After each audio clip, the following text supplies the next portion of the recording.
कोलकाता से आए सर, कोलकाता से आए सर, एक वीडियो तो नहीं बनाए सर, कलकत्ता, हाँ कलकत्ता। कोलकाता से आए सर, वीडियो भी नहीं बनाए, डांस भी परफॉर्मेंस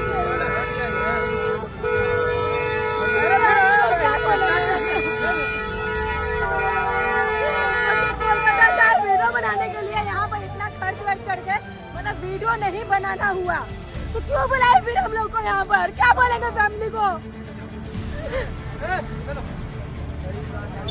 इतना दूर से आए, सोचिए 2 दिन 3 दिन हम लोग का वैल्यू नहीं है क्या?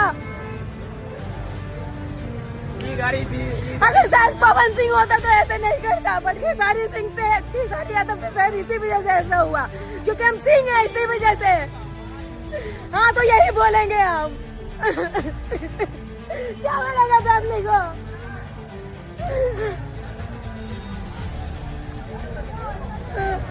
क्या बोलेगा फैमिली को? बताओ कितना वो लोग सोच के ये कि सिंह का ना इसी वजह से यादव नहीं बना, यही बोल सकते हैं। इतना दूर से आए वीडियो बनाने के लिए, सोचो वीडियो नहीं बनाना हुआ। भोजपुरी के दबंग पावर स्टार पवन सिंह अगर इस जगह पर रहते तो क्या करते, आप लोग कमेंट बॉक्स में जरूर बताइए।